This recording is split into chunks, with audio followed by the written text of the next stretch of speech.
एक ऐसा ट्रेडर जिन्होंने $5,000 को $15 मिलियन में कन्वर्ट कर दिया सिर्फ और सिर्फ 12 सालों में। इनके बारे में इस वीडियो में हम डिस्कस करने वाले हैं। पर आगे बढ़ने के पहले as always please make sure to like the video and subscribe to our channel as well. And चलिए वेरी क्विकली जानते हैं एड सैकोटा के बारे में।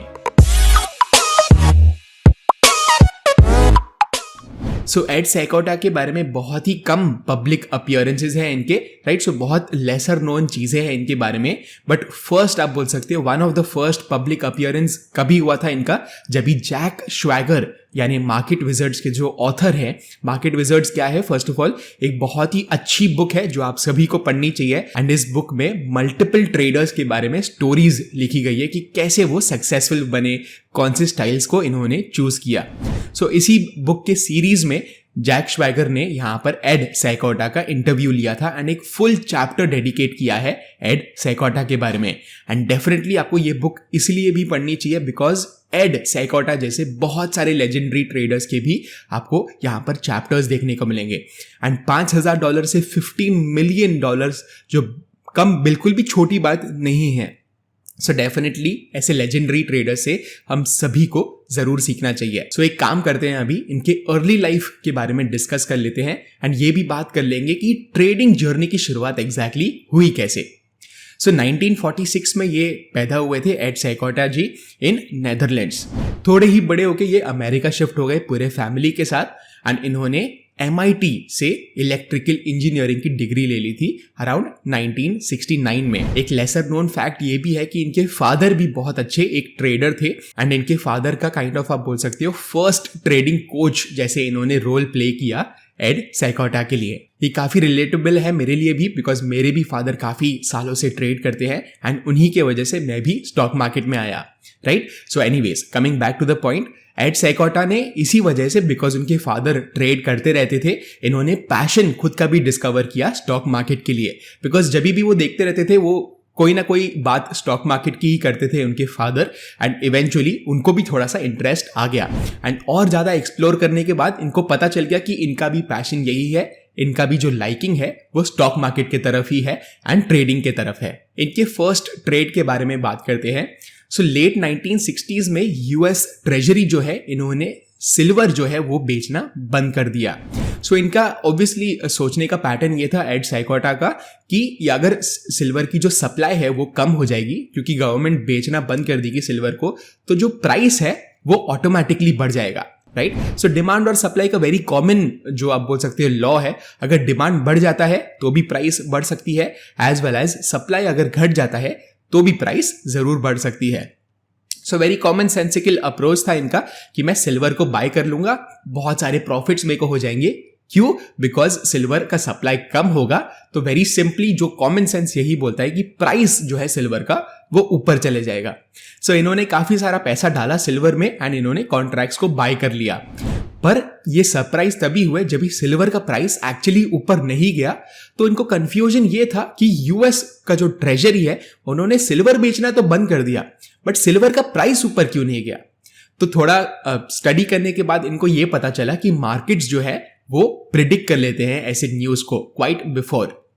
सो जैसे हम भी देखते हैं कि कोई भी अगर इवेंट आने वाला होता है जैसे कि इलेक्शंस या बजट, ऑलरेडी एक फेवरेबल मूव यानी मार्केट कोई ना कोई एक्सपेक्टेशन के साथ एक मूव दे देता है। सो अगर मार्केट एक्सपेक्ट कर रहा है कि बहुत ही अच्छा बजट होगा, ऑलरेडी आपको एक अप मूव देखने को मिल जाएगा मार्केट्स में।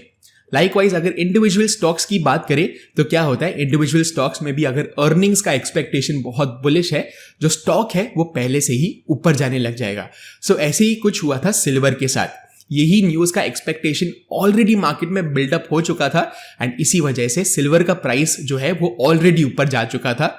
सो न्यूज आने के पहले ही ये चीज जो है प्राइस में फैक्टर हो गई थी। सो यहां पर स्टडी करते करते एड सैकोटा ने रिचर्ड डॉन्चिन का एक लेटर पढ़ा, जो डॉन्चिन चैनल्स के आप बोल सकते हो जिन्होंने बनाया डॉन्चिन चैनल्स को, राइट। सो उस लेटर में क्या लिखा हुआ था कि अगर आपको एक सक्सेसफुल ट्रेडर बनना है तो बहुत ही इंपॉर्टेंट चीज ये होती है कि आपके पास एक मैकेनिकल ट्रेडिंग सिस्टम हो, जो मैं भी एडवोकेट करता हूं एंड बहुत सारे ट्रेडर्स आपको देखने को मिलेंगे एडवोकेट करेंगे।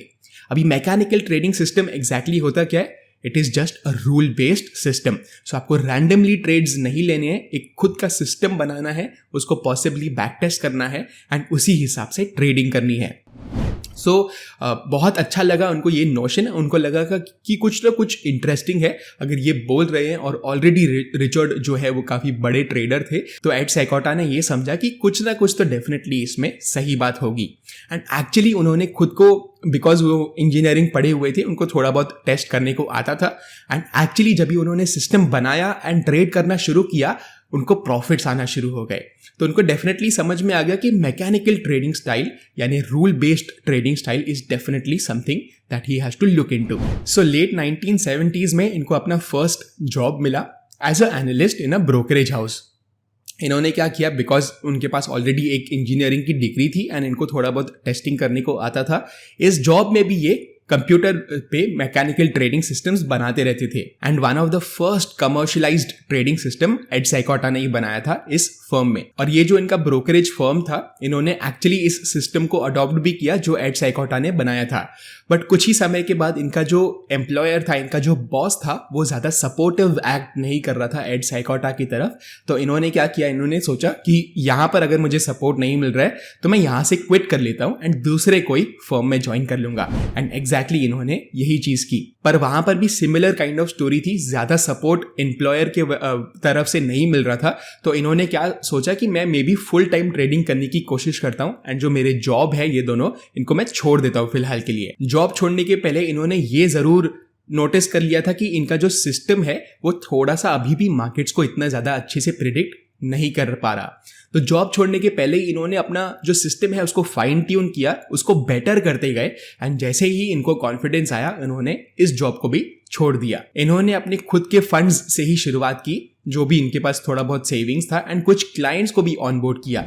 एंड जो मैंने आपको बताया था $5,000 से लेके $15 मिलियन की जो जर्नी थी वो इन्होंने ही तय की थी इनके एक क्लाइंट के अकाउंट में। सो इतना ज़्यादा वो अमीर बन गए थे फॉर द सिंपल फैक्ट कि अगर क्लाइंट का $5,000 $15 मिलियन ये कर पाए तो जस्ट इमेजिन उनका खुद का जो सेविंग्स होगा उन्होंने कितना बड़ा अमाउंट कर लिया होगा। सो एड साइकोटा का मानना एकदम फर्मली ये है कि एज अ ट्रेडर आपको खुद का ट्रेडिंग पर्सनालिटी जानना चाहिए। तो ऐसा नहीं है कि आप एड साइकोटा का जो वे है ट्रेडिंग का वो अगर आप कॉपी कर लोगे तो आप सक्सेसफुल बन जाओगे एड साइकोटा जैसे ही, और $5,000 को आप 15 मिलियन रुपीज कर दोगे, राइट। सो वो मे बी पॉसिबल नहीं होता है, at least this is what Ed Seykota believes. उनका मानना ये है कि अगर एक पर्सनालिटी जान ले एक ट्रेडर खुद की एंड उसी हिसाब से एक सिस्टम बना दे तो वो ट्रेडर का जो सक्सेस का फॉर्मूला है वो उसको मिल जाएगा एंड जो प्रोबेबिलिटी है सक्सेस की उस ट्रेडर की वो भी बढ़ जाएगी। इन्होंने दूसरे ट्रेडर्स को हेल्प करने के लिए 1992 के आसपास एक ट्रेडिंग ट्राइब भी शुरू की थी जहां पर ट्रेडर्स आते थे, उनको क्वेश्चंस पूछते थे। एंड इनफैक्ट इसी नाम का इन्होंने 2005 में एक बुक भी लॉन्च किया था which is called the trading tribe. ये बुक मेनली ट्रेडिंग साइकोलॉजी के ऊपर है एंड कैसे एज अ ट्रेडर साइकोलॉजी को इम्प्रूव किया जा सकता है एक बेटर ट्रेडर बनने के लिए। इस बुक में इन्होंने इसी के बारे में बात की है। अभी की अगर मैं बात करूं तो वो अपने ऑफिस में ही काम करते हैं, खुद के पैसे मैनेज करते हैं एंड कुछ उनके जो क्लाइंट्स थे पुराने उनके ही पैसे मैनेज करते रहते हैं। एड साइकोटा ने ये भी बताया है कि मेनली जो उनके सिस्टम्स है वो एक्सपोनेंशियल मूविंग एवरेजेस के हिसाब से ही चलते हैं, यानी जो EMAs हैं एक्सपोनेंशियल मूविंग एवरेजेस, इनमें वो काफ़ी बिलीफ रखते हैं, राइट। सो ऐसे सिंपल चीज़ें में इन्होंने यूज़ किया, जैसे कि EMA काफ़ी सिंपल चीज़ होती है, सबसे one of the most simplest things आपको देखने को मिलेगा, पर फिर भी इन्होंने इतना मैसिव वेल्थ क्रिएट किया है ऐसे सिंपल सिस्टम से। सो इनके 5 रूल्स थे जो ये फर्मली बिलीव करते हैं एंड इनके बारे में अभी वेरी क्विकली डिस्कस कर लेते हैं। सो फर्स्ट रूल हमारा ये है कि हमें लूजर्स को कट कर देना चाहिए। सो जब भी एक ट्रेड है वो हमारे अगेंस्ट जा रहा है, बिल्कुल भी होल्ड ऑन करके नहीं रखना चाहिए हमें एंड वेरी क्विकली उसको स्टॉप लॉस लेके उससे निकल जाना चाहिए। सेकेंड रूल इनका था राइड योर विनर्स। जो आपका प्रॉफिटेबल ट्रेड चल रहा है आपको वेरी क्विकली एग्जिट नहीं करना है डर के मारे कि ये भी मेरा जो ट्रेड है वो लॉस में चले जाएगा। आपको बने रहना है एज लॉन्ग एज आपका सिस्टम आपको बता रहा है कि यहां पर आपको बने रहना चाहिए, वैसे ही आपको प्रॉफिट्स होंगे। थर्ड इनका रूल ये था कि हमें जो बेट साइज है, पोजीशन साइज है, वो स्मॉल इनफ रखना चाहिए कि एक अनफेवरेबल मूव में हमें बहुत ज्यादा लॉस ना हो, पर ऐसे भी नहीं होना चाहिए कि एक प्रॉफिटेबल जो ट्रेड है उसमें हमारे जो प्रॉफिट्स है वो बहुत ही ज्यादा छोटे हो। फोर्थ और फिफ्थ रूल काफी इंटरेस्टिंग है। तो फोर्थ रूल ये बोलते हैं कि फॉलो योर रूल्स। तो जो आपने सिस्टम बनाया है, at least most of the times 90% of the times 95% of the times आपको एग्जैक्ट ट्रेड्स लेने हैं जो आपके सिस्टम बता रहे हैं, right. And as long as आप वो चीज कर सकते हो, प्रॉफिटेबल बनने से आपको कोई भी नहीं रोक सकता। एंड जो हमारा लास्ट रूल है वो था कि know when to break your rule. तो जैसे कि लेट्स से कि कोई इवेंट आ जाता है जहां पर आपको अनसर्टेनिटी लगता है, तो आप मे बी वहां पर ट्रेडिंग का जो पोजीशन साइज है वो कम कर दे रहे हो या मे बी ट्रेड नहीं ले रहे हो। मे बी ये एक रूल हो सकता है जो पॉसिबली इन्होंने मेंशन जरूर नहीं किया है कि इनका मतलब क्या था व्हेन ये बोल रहे कि break your rules, know when to break your rules. But मेरा कहने का मतलब एक एग्जांपल देने से था कि अगर एक बहुत ही बड़ा इवेंट है जहां पर आपको अनसर्टेनिटी लग रहा है, मे बी आप अगर ट्रेड तभी नहीं लोगे या पोजीशन साइज को थोड़ा सा कम कर दोगे, तो this is kind of breaking your rules, right. But आप एक बड़े डिजास्ट्रस ट्रेड से बच सकते हो, बिकॉज जो ब्लैक स्वान इवेंट्स है वो पॉसिबली ऐसे इवेंट से जरूर आ सकते हैं जहां पर पता ही नहीं है कि मूवमेंट कहां पर आने वाली है। सो इनका मेन लर्निंग्स यही थे कि हमें जो कैपिटल प्रेजर्वेशन पे बहुत ध्यान देना चाहिए, बहुत ज्यादा रिस्क नहीं करना चाहिए, एंड ऐसे ही हम एक सक्सेसफुल ट्रेडर बन सकते हैं। होपफुली आपको वैल्यू मिली होगी इस वीडियो से। एंड अगर आपको वीडियो अच्छा लगा, make sure to smash the like button below and do not forget to subscribe to our channel as well. And मैं आपको मिलता हूं अगले वीडियो में। Bye bye.